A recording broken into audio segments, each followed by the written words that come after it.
आनंदीबाई जोशी, जिन्हें कुछ लोग आनंदी गोपाल जोशी के नाम से भी जानते हैं, भारत की प्रथम महिला डॉक्टर हैं। इनकी जन्म तारीख 31 मार्च 1865 है। उस समय जब महिलाओं का प्रारंभिक शिक्षा पाना ही मुश्किल था। ऐसे में आनंदीबाई का डॉक्टर की पढ़ाई करना एक बहुत ही बड़ी उपलब्धि थी। ये प्रथम भारतीय महिला थी जिन्होंने अपने ग्रेजुएशन के बाद यूनाइटेड स्टेट्स से 2 साल की मेडिकल में डिग्री हासिल की थी। इसी के साथ आनंदीबाई अमेरिका की धरती पर जाने वाली प्रथम भारतीय महिला भी थी। भारत की इस प्रथम महिला डॉक्टर का जन्म 1865 में ब्रिटिश काल में ठाणे जिले के कल्याण में हुआ था, जो वर्तमान में महाराष्ट्र का हिस्सा है। इनका जन्म एक हिंदू परिवार में हुआ था और इनका नाम यमुना रखा गया था। इनकी शादी मात्र 9 वर्ष की उम्र में अपने से 20 वर्ष बड़े व्यक्ति के साथ कर दी गई थी, गोपाल राव जोशी। गोपाल राव जोशी ही वह व्यक्ति थे जिससे यमुना की शादी हुई थी। शादी के बाद यमुना का नाम बदलकर आनंदी रखा गया था। इनके पति कल्याण में ही पोस्ट ऑफिस में क्लर्क का काम करते थे, परंतु कुछ समय बाद इनका तबादला अलीबाग और अंत में कलकत्ता में हो गया। गोपाल राव जी उच्च विचारों वाले और नारी शिक्षा को बढ़ावा देने वाले व्यक्ति थे। उस समय के ब्राह्मण परिवार संस्कृति को अधिक बढ़ावा देते थे और उसी का अध्ययन करते थे, परंतु गोपाल राव जी ने अपने जीवन में संस्कृत की अपेक्षा हिंदू को अधिक महत्व दिया। उस समय गोपाल राव जी ने आनंदीबाई का पढ़ाई की तरफ रुझान देखा तो उन्होंने इसे बढ़ावा दिया और उन्हें शिक्षा प्राप्त करने और अंग्रेजी सीखने में मदद की। आनंदीबाई की संतान। अपनी शादी के 5 वर्ष बाद आनंदीबाई ने एक संतान को जन्म दिया जो कि लड़का था। इस वक्त उनकी उम्र केवल 14 वर्ष की थी, परंतु ये बच्चा केवल 10 दिन तक जीवित रह सका और जरूरी स्वास्थ्य सुविधाओं के अभाव के कारण उसकी मृत्यु हो गई। आनंदीबाई के जीवन में ये घटना परिवर्तन का विषय बनी और फिर उन्होंने शिक्षा प्राप्त कर डॉक्टर बनने की ठान ली। आनंदीबाई की शिक्षा के लिए किए गए प्रयास। आनंदीबाई के पुत्र की मृत्यु के बाद उनके पति ने उन्हें शिक्षा के लिए प्रोत्साहित किया। अपनी पत्नी की रुचि मेडिकल में देखते हुए उन्होंने अमेरिका के रॉयल विल्डर कॉलेज को खत लिखकर अपनी पत्नी की पढ़ाई के लिए आवेदन किया।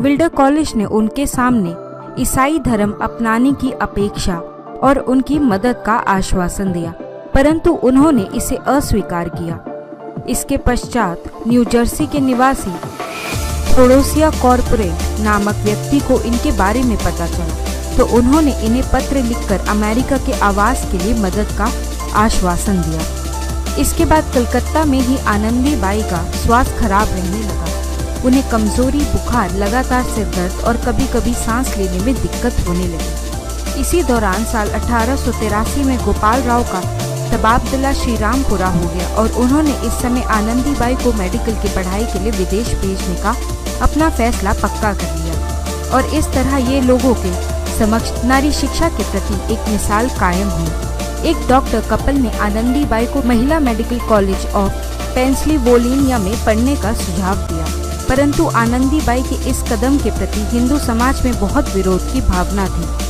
वह नहीं चाहते थे कि उनके देश का कोई व्यक्ति देश विदेश जाकर पढ़े।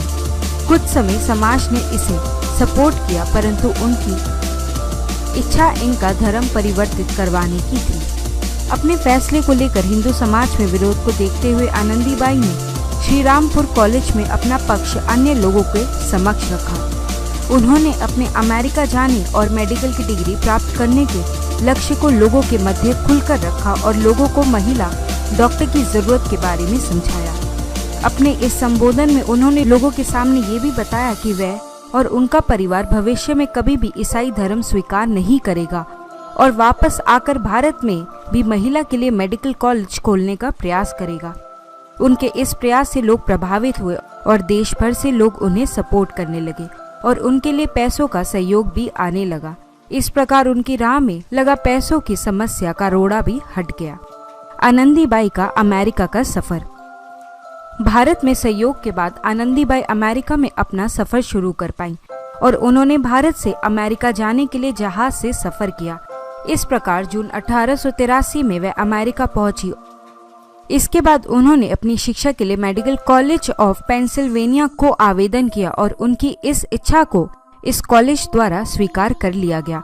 उन्होंने मात्र 19 वर्ष की उम्र में मेडिकल कॉलेज में दाखिला लिया और 11 मार्च 1886 में अपनी शिक्षा पूर्ण कर MD की उपाधि हासिल की। उनकी इस सफलता पर क्वीन विक्टोरिया ने भी उन्हें बधाई दी, परंतु अपनी इस शिक्षा के समय अमेरिका के ठंडे मौसम और वहां के खाने को स्वीकार न कर पाने के कारण उनकी तबीयत लगातार बिगड़ती चली गई और वे ट्यूबरक्लोसिस की चपेट में आ गई।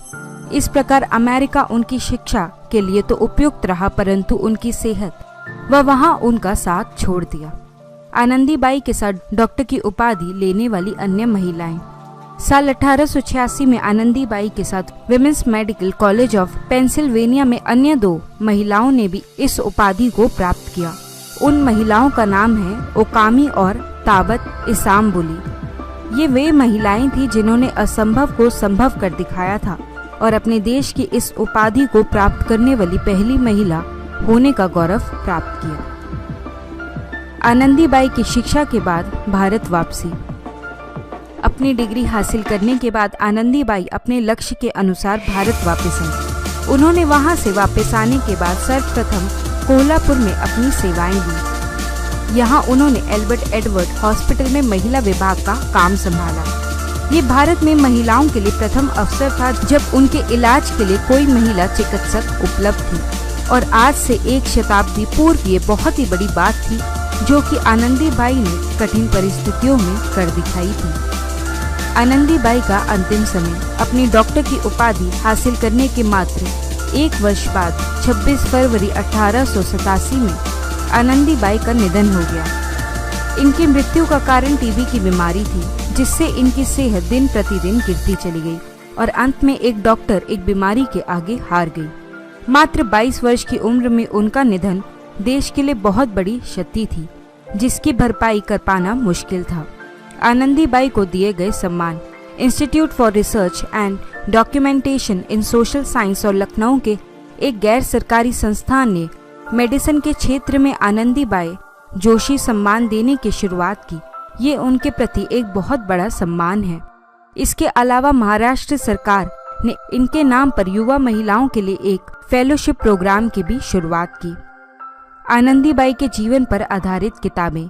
इनकी मृत्यु के तुरंत बाद अमेरिका के राइट हेलेडान ने इनके जीवन पर किताब लिखी और इनके जीवन और उपलब्धियों से अन्य लोगों को परिचित करवाया। आनंदीबाई वह भारतीय महिला है जिन्होंने हर मुश्किलों का सामना किया और अपना भविष्य रोशन किया।